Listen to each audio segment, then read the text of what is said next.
Welcome to another episode of The Brand Called You, a podcast and podcast show that brings you leadership lessons, knowledge, experience, and wisdom from hundreds of successful individuals from around the world. I am your host, Ashutosh Garg, and today I'm delighted to welcome a very, very accomplished individual from the US, Mr. James M. Kerr. Jim, welcome to the show. Ashutosh, it's so good to be with you today. Thanks for having me. Thank you. Jim is the founder of Indispensable Consulting, and he's an author. And I've often said I'm very partial to authors. So Jim is an author of 6 books, his latest one being Indispensable, Build and Lead a Company Customers Can't Live Without. So Jim, let's start with talking about Indispensable Consulting. Tell me about the work you do. Well, you know what it is? We've been consulting for over 30 years, and I hate to admit that.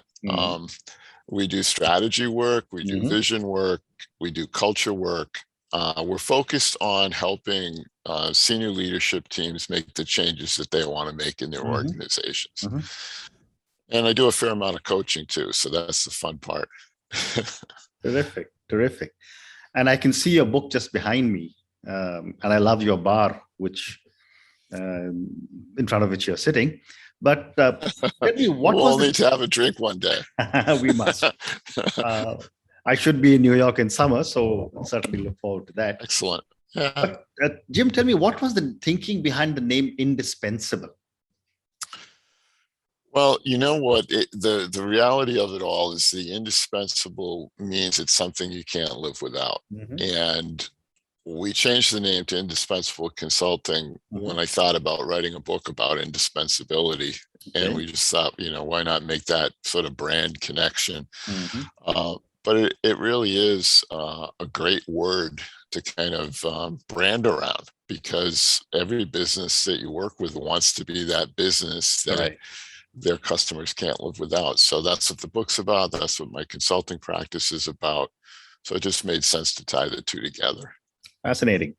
And, when I was reading about you, you mentioned that you support inspired leaders to achieve their vision for the future. Help me understand this with maybe some examples or anecdotes. Sure. Yeah, definitely. The idea that we've got is you can craft a vision statement. And if you do, you'll sound like every other business in your industry. Correct. So rather than falling into that trap, why not craft your vision as a story that's compelling, that's engaging, where your people can see themselves being really successful by helping you achieve that vision. So as a consequence, we have basically said when we do vision and strategy work, we start with a vision story. I can share a couple stories with you in the audience if you like. Yeah, I'd love that. Sure. We were working with a client recently, and we decided to get the story developed. It was written in about 15 pages. We had this really, I think, fine explanation of where the business was going. It contained all kinds of details about not only the goals and objectives, but what it was really like to work inside that business. So it talked about the people that were there. It talked about the tools they use. It talked about how they interact with them, among themselves and with their customers. And we decided, in order to institutionalize it, we take the 15 pages, create a magazine, and then distribute the magazine through the mail. So that each employee would get a copy of this thing coming to their home that describes the vision for the company that they work for. And it worked really well because people didn't expect it. They were really surprised when it was received. There was a little cover letter that we included saying, we strongly recommend that you read this. And it was a smash hit there because people saw something that was kind of cool and different, and it wasn't just a presentation. Amazing. So some of what we do when we talk about vision storytelling. Fascinating.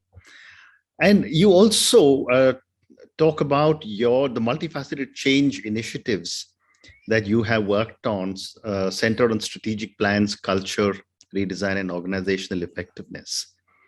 Help me understand what you do. Yeah, so typically when we're doing a piece of change work, we'll start with that story, with that vision. What are we trying to achieve? What will the place look like once we're done with implementing the changes? Mm-hmm. So that's sort of the vision strategy piece. Mm-hmm. We translate the gaps between where the business is at the moment we start and where they want to go as per their vision into projects and programs. Mm-hmm. And then those projects and programs get executed over the course of time, and those changes are achieved and the vision is achieved, and so on. So the multifaceted part of it is you've got a vision, you've got a plan, and then you've got a bunch of projects that you staff and fund and execute in order to drive the changes that you need to make. Okay. And would you be able to explain this with maybe another example? Sure. So let's use that same one that we started with a moment ago. Mm-hmm. The vision story called for a series of cultural changes. Mm-hmm. The client that I was working with came from a very rigid top-down sort of command and control organization structure. So one of the projects that we identified was something about flattening the organization a bit and changing the way people report in to supervisors and so on. So the very next project that we did was focused on organization design. And then the organizational design was flatter. There were less levels of managers managing managers and so on. And we were able to empower workforce and so on, which were all elements of the vision story. Right. So there was a difference between saying it and doing it. And then the org design project was one of the ways that we showed that we were actually going to do something with this vision story that we crafted. Fantastic. So you also do a lot of work on culture. I wanted to ask you first to help us understand, how do you define or look at culture? Yeah, this is a great question. And it's one that I get quite a bit because I think people ordinarily put a lot of, emphasis on the word, and they get kind of confused, and they think of it as this big, heady, complex thing. But when you cut away all of that sort of noise around the word, and you really think about what does it mean, all it means is it's the way people behave. Okay. So think of culture, any culture, a culture of a country. What's the culture of the country? It's the way the people who live in that country behave. Sure. And same is true with the business. The company culture is really how those people operate inside the business. So culture change is about helping those businesses change the way their people operate, the way those people behave with each other and with their customers. Amazing. And you're also a strategy guru. So I want to ask you, how does culture impact strategy? I kind of view it the other way around. I think we've got to start really with strategy and vision, and then align culture and organization around that. Okay. So the important part is the alignment.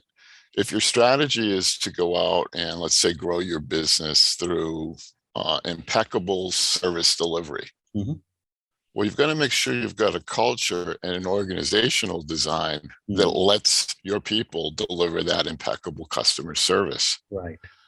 And that requires sometimes a change in the way people behave. And that's where a culture change might be part of a strategy that's about competing on service. Okay.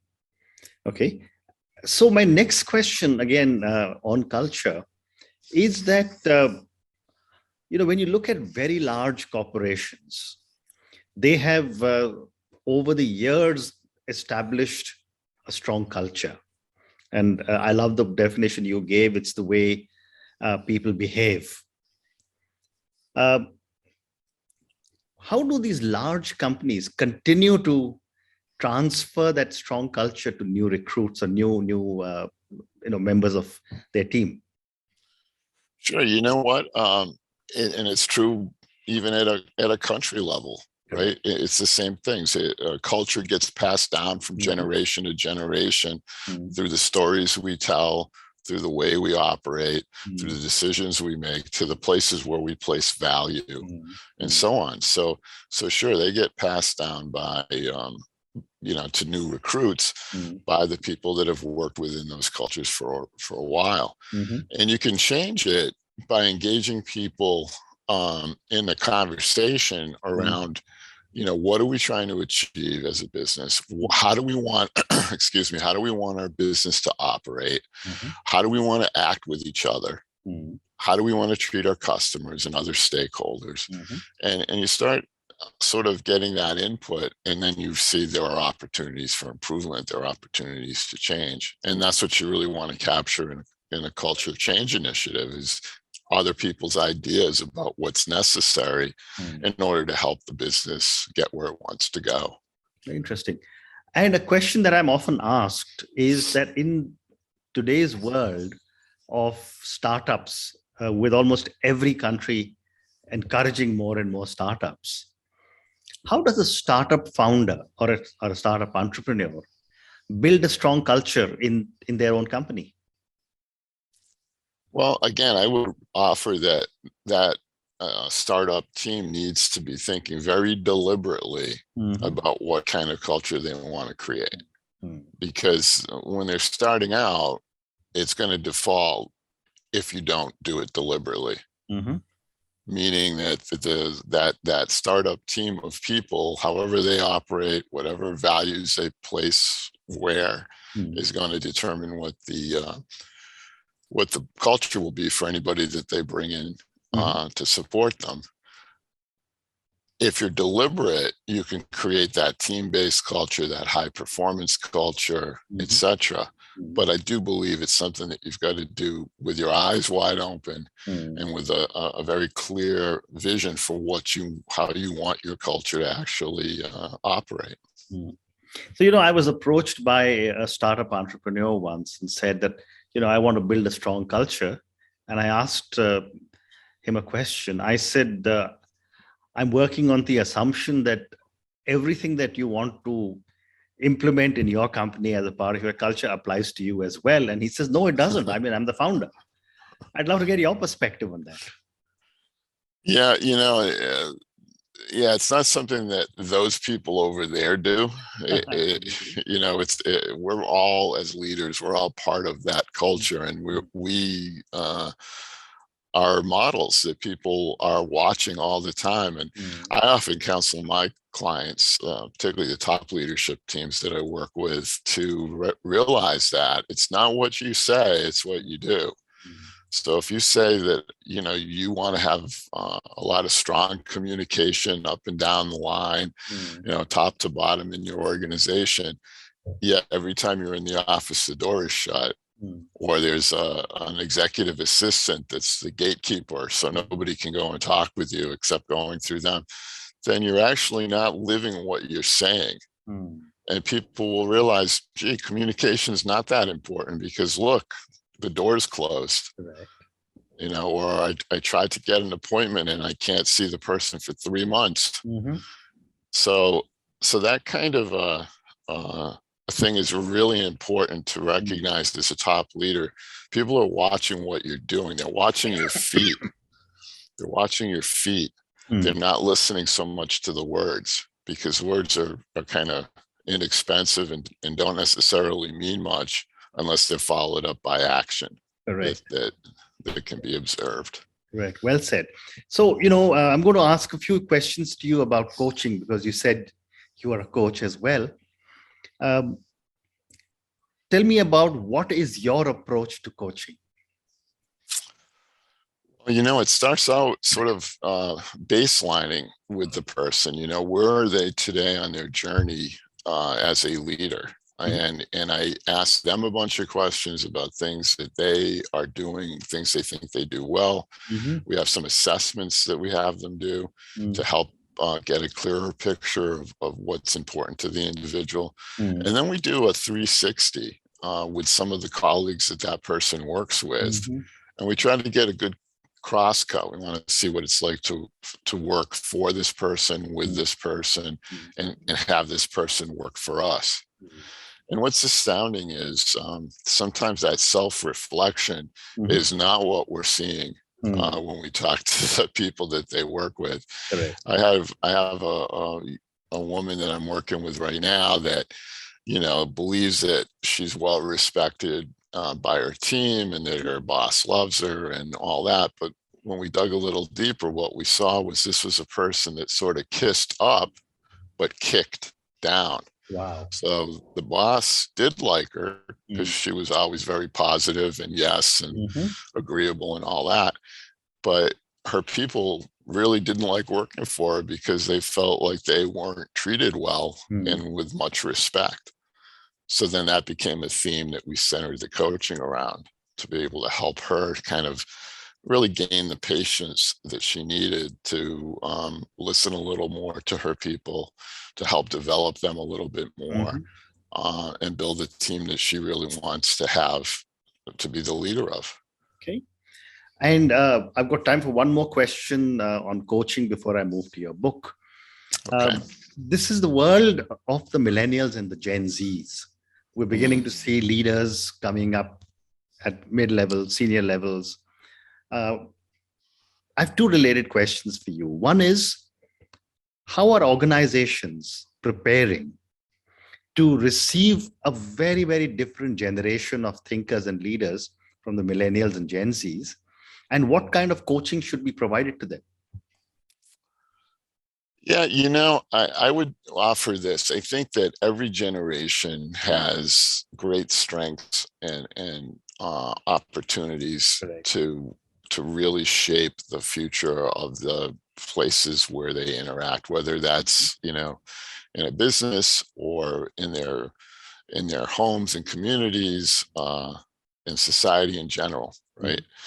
And what we've got to do is not be quite so judgmental about, oh, those millennials, they're this, fill in the blank, whatever thing you want to do, and rather sort of look at the positive side and see the energy and the inspiration and so on, and try to leverage that as a means of making those leaders better.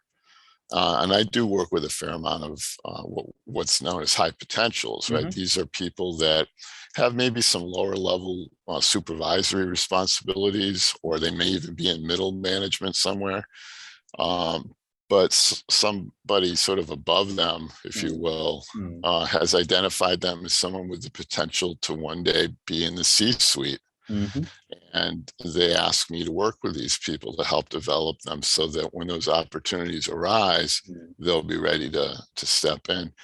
And what I found in working with these folks is that, you know, a lot of the stereotypes aren't true. You know, one of the stereotypes of the group is, oh, they'll get bored and they'll want to move around, and you know, we can't invest in them because they're going to leave for another opportunity. That's not been the experience, at least not in the folks that I'm working with. Well said. And I agree with you completely agree. So Jim, let's talk about your book now. Tell me about Indispensable, Build and Lead a Company Customers Can't Live Without. First, tell me whether this book is available on Amazon for my viewers and listeners. And then tell me, what was the hypothesis of your book? Okay, sure, yeah. Yes, the book's available on Amazon and other places online where you like to buy books. The thesis is really simple. You know, in working with some really great businesses over the years, I realized I had a formula that every one of the most successful of my clients have.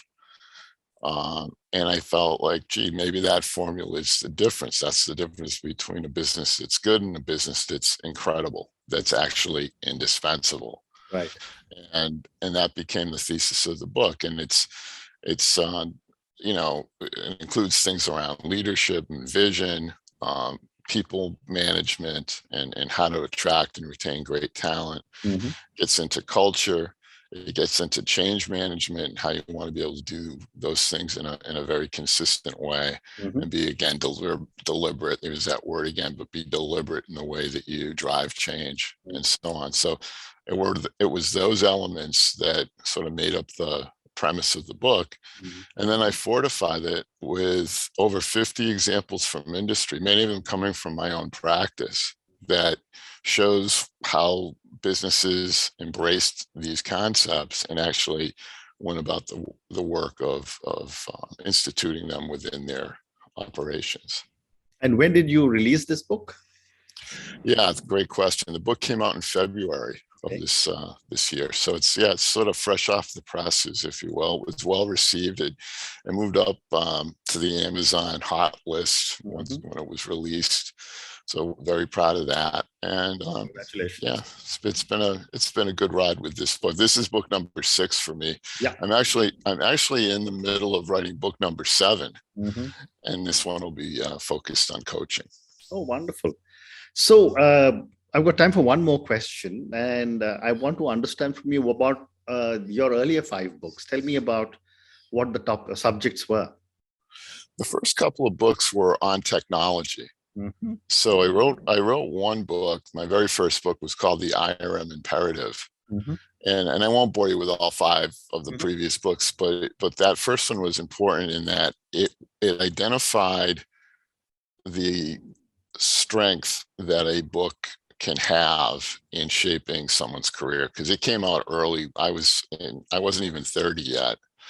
And I had a book that basically the premise of it was information is an asset that should be managed. And in fact, we should manage it so well that we could actually put it on a balance sheet, that we could put some value to our data and actually say it was something that was an asset that could be leveraged. That concept is still around today.